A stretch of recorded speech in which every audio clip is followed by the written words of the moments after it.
Apologies, my lady.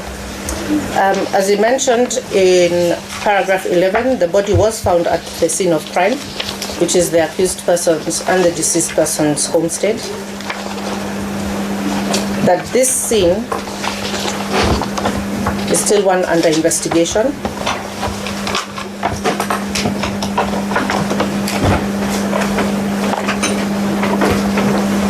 And if she's allowed to interfere with the same,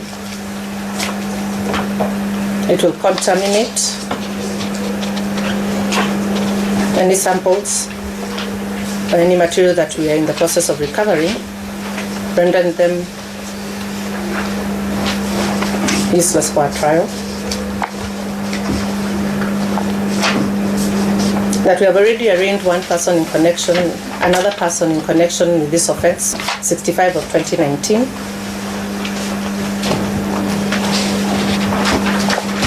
And they're in process of tracing other individuals.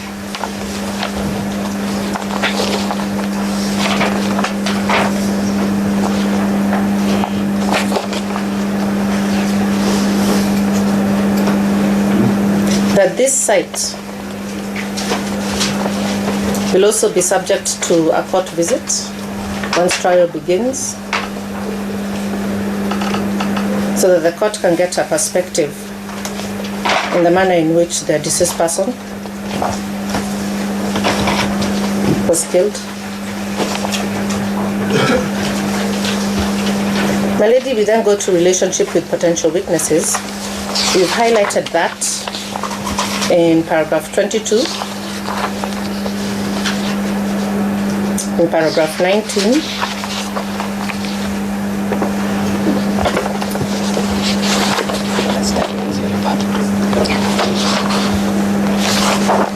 and the statements are referred to, clearly indicating that there is a relationship between the potential witnesses in this matter.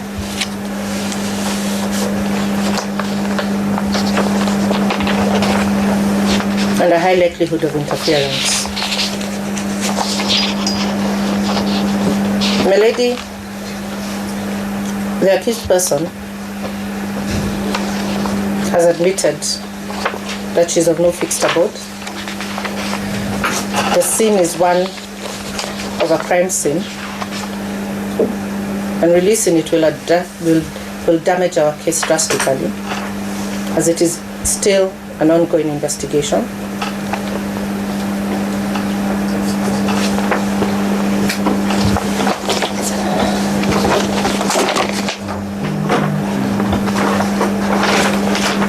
She has not indicated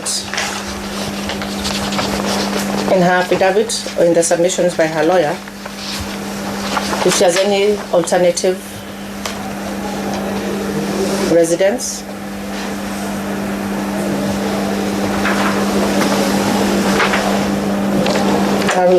How she will support herself.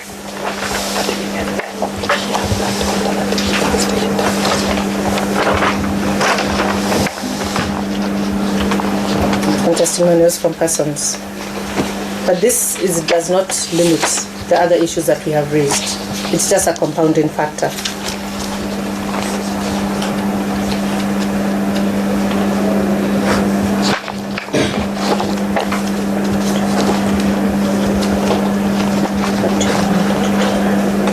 My lady, the fact that she claims not to have her passport, that it was taken by the officers, cannot prevent her from absconding. Our borders are porous, as we well know, and every day and every day people, for one reason or another, cross our borders.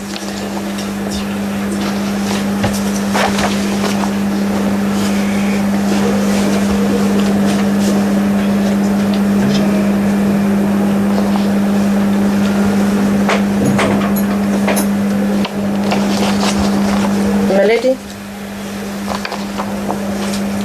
we are also collaborating with our international partners to trace cell activity at the residence and the material time. And we have already extracted a conversation, MO8, with one of the person should be co-accused with.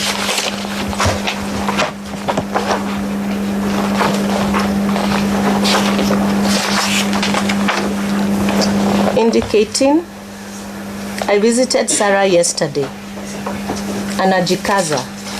She says there's no need for you to visit her at this moment. Also says you can switch off the 0724 number and use another in the meantime.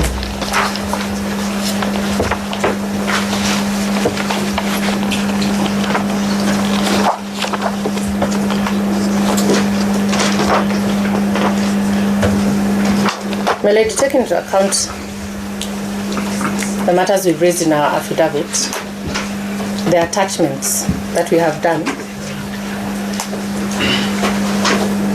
We request you to deny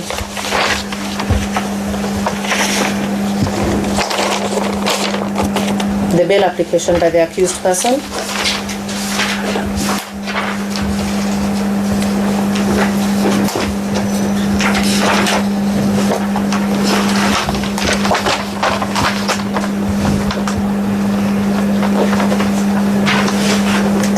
Taking into account the balance of probability in the harm that would be caused if she was released to our case, to the witnesses in this case, and to the value of their testimony in ensuring the persons who murdered Tob Cohen are brought to justice. Court has a duty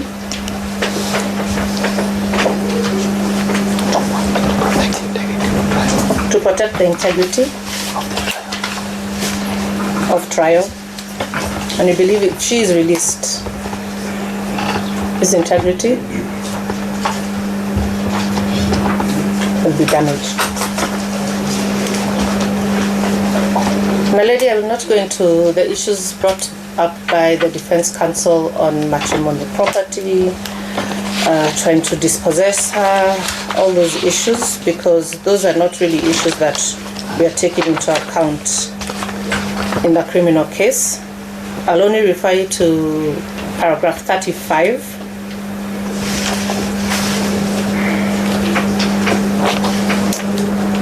where we say that any issues regarding succession or inheritance will be catered for by a competent court, that there's nowhere in law in the Constitution that prohibits the Director of Criminal Investigations from informing the public on law that is public. But the issue of the fact that it is claimed that he referred to killers or something like that. Section 96 is very clear of the Law of Succession Act that says saying murderer not to share in victim's state. This is public law. It is law that is in the public domain. There is nothing untold of or underhanded that happened here. The issue of the fact that she needs to be out to defend herself in a succession matter, my lady. She has been advising her defense counsel adequately. She has not informed us that defense counsel has been prohibited from visiting her or accessing her.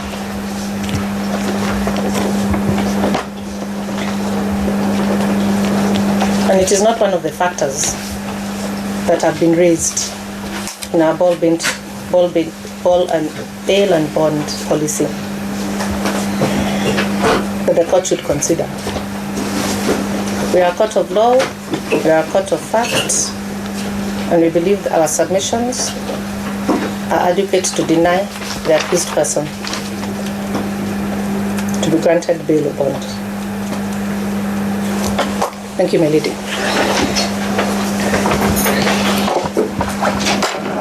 Yes.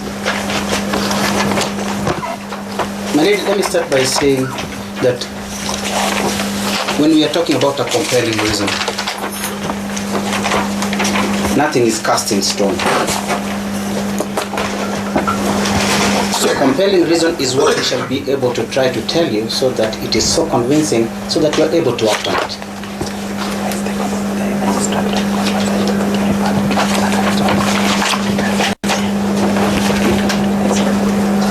Article 49, whereby the accused person is entitled to bail or bond after being brought to court,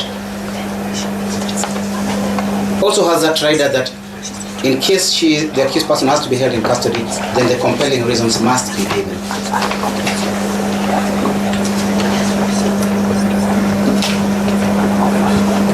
In that particular act, it does not say what those compelling reasons should be. So they are not definite.